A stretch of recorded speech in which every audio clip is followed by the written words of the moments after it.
Arthritis दो तरह का, रूमेटॉइड और ऑस्टियो। दोनों तरह के अर्थराइटिस में एक मेडिसिन तो मैं पहले ही बता चुका हूं, चूना, जिसको आप कभी भी इस्तेमाल करिए। दूसरी मेडिसिन भी पहले बता दिया है लेकिन रिपीट कर रहा हूं, मेथी का दाना बेस्ट मेडिसिन अर्थराइटिस के लिए, दोनों ही अर्थराइटिस के लिए, रूमेटॉइड है तो ऑस्टियो है तो।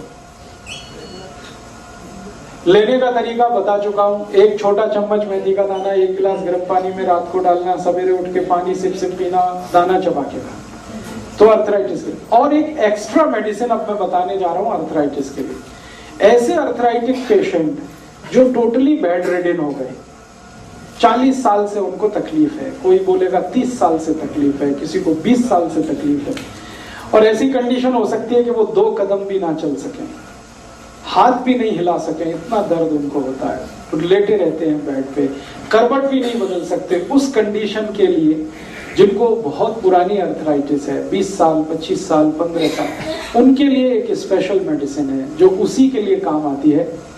वो एक पेड़ से बनती है, एक पेड़ होता है, उसको हम कहते हैं हार सिंगार,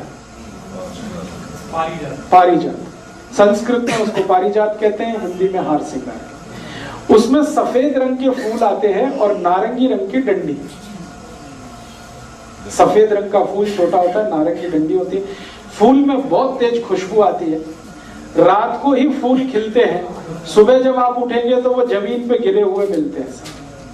वो है पारिजात, वो है हार सिंगार है जी। रात की रानी अलग है, हार सिंगार अलग है। पारिजात कुछ ऐसे हो सकते हैं 2-4%, लेकिन ज्यादा गिर जाते हैं। और ध्यान ये रखिए कि रात को ही फूल खिलते हैं, खुशबू बहुत तेज होती है, दूर तक आती है। डंडी हमेशा उसकी नारंगी होती है, स्टेम पार्ट उसका ऑरेंज होता है, और फूल जो है सफेद होता है। ये पेड़ है। अब चावल में क्यों डालते हैं वो तो मुझे नहीं मालूम है। आप इसके पत्ते लीजिए, ये पेड़ के पत्ते 6 से 7 पत्ते लेना है एक बार में, और उसको पीसना है। पत्ते को पत्थर पे पीस लीजिए, थोड़ा पानी डाल के। पिस गया तो 1 गिलास पानी में वो मिला के, पीसा हुआ चटनी मिला के उसको बॉईल करना है पानी को, और इतना बॉईल करना है कि पानी आधा हो जाए, काढ़ा बन गया। अब ये जो काढ़ा बन गया है इसको ठंडा करके फिर पीना, और ये सवेरे ही पीना है। तो इसलिए रात को बना के रख दीजिए, सुबह उठकर इसको खाली पेट पी लीजिए और पिला दीजिए। जिनको भी पुराना जोड़ों का दर्द है, 10 साल हो गया, 20 साल हो गया, 15-25 साल हो गया, बहुत तकलीफ है, चल नहीं सकते हैं, बैठ नहीं सकते हैं, उठ नहीं सकते, ये उन सब के लिए अमृत की तरह से काम करता है। लगातार हाँ वही है, 3 महीने लगातार दे दो, फिर ब्रेक कर देना, फिर और 3 महीने दे देना। मैंने इसमें देखा है कि ज्यादातर केस 1 से 1.5 महीने में ही ठीक हो जाते हैं। 3 महीने तक तो बहुत रेयर केस हैं जिनको लेना पड़ता आपको। बहुत अच्छा, तो अब आप ये दूसरों को बताइए। अच्छा, इसको आप अर्थराइटिस में यूज करिए, जॉइंट्स पेन में यूज करिए। इसका और एक यूज है जो थोड़ी देर पहले बात आ रही है। अगर आपको डेंगू हो गया, अब डेंगू में बुखार आता है, उसके बाद शरीर टूटता, बुरी तरह से दर्द होता है। बुखार कई बार चला जाता है लेकिन दर्द नहीं जाता, उसमें भी इसी को इस्तेमाल करें। हाँ इसी तरीके। बस इतना है कि डेंगू के केस में 15 से 20 दिन ही लेना पड़ेगा, अर्थराइटिस में 1.5-2 महीने तक लेना पड़ सकता है। नॉर्मल पी सकते हैं? नहीं, नॉर्मल नहीं, जो किसी ने कोई प्रॉब्लम नहीं है? नहीं, फिर नहीं, ना। अगर हाथ में दर्द नहीं होता, कटकट आवाज आती है, ये तो चूने से ही ठीक हो जाएगा, वहां तक जाने की जरूरत नहीं है। नीज में भी आवाज आती है ना जब, हाँ तो ये तो चूने से ही ठीक हो जाएगा। जिनकी वैसे ही टांगे दुखी हो, लाइक पेटियों का दर्द, सिर्फ चूना। तो इसको फिर रिपीट कर देता हूँ। हार सिंगार का पेड़ है, उसको पहचानना है कि सफेद फूल, छोटे, नारंगी डंडी, फूल की खुशबू बहुत है, रात को फूल खिलते हैं, सवेरे जमीन पे गिरे हुए मिलते हैं। इसके पत्ते को भी पहचानना बहुत आसान है। इसके पत्ते को आप छुएंगे तो कांटे जैसे चुभते, नहीं मिलेगा, कोई नहीं रखता। ये तो जहां पेड़ लगा है वहीं मिलेगा। तो आप इसको घर में लगा लो। ये जो नर्सरी वाले लोग हैं ना, उनसे पौधा लिया और 2-4-5 रुपए का पौधा मिलता है, बिना पानी के होने वाला पौधा है, बहुत तेजी से बढ़ता है, 6 महीने में ही पूरा पेड़ हो जाता है लगाते। इसलिए लगाना बहुत आसान है, किसी भी मिट्टी में हो जाता है, कहीं भी हो जाता है, इसलिए लगाने में प्रॉब्लम। तो लगा लो, नहीं तो ढूंढ लो, पटियाला में कहीं ना कहीं तो मिल जाए। ये गुरप्रीत भाई से पूछ लेना, ये बता दें। अब आपको जो ध्यान रखना है वो ये कि इसके फूल नहीं लेने हैं, पत्ते 6-7 पत्ते। चटनी बनानी है। चटनी बनाने से मतलब उसमें नमक मिर्च कुछ नहीं डालना है, पत्ते पीस के चटनी बनानी है। 1 गिलास पानी में वो मिलाना है, पानी को इतना गर्म करना है कि आधा हो जाएगा, फिर उस पानी को ठंडा करके पीना है। ये है पूरा प्रोसीजर। हर दिन नया बनाना, हर दिन नया बनाना, हर दिन नया। रात को बना के रख देना, सवेरे उठ के पी लेना, दोबारा गर्म नहीं करना। एक बार जो बन गया रात को रख दिया, सवेरे पी। अब इसमें आप ये करेंगे कि फिल्टर करके पीना है क्या? बिना फिल्टर करके पिएंगे तो जल्दी परिणाम है, फिल्टर करके पिएंगे तो परिणाम आएगा लेकिन थोड़ा देर लगेगा। ਜਿਹੜੇ पेशेंट मेडिसिन ले रहे हैं वो रोकने, हाँ मेडिसिन रोक दीजिए, इसको दे दीजिए। 100% रिजल्ट है इसके। एक भी आज तक पेशेंट मुझे ये नहीं बोला कि मुझे इसका फायदा नहीं है। हाँ ये एडिशनल है और एक्सक्लूसिव है। इसको लेने के बाद कुछ लेने की जरूरत नहीं पड़ती, ना चूना ना मेथी का दाना।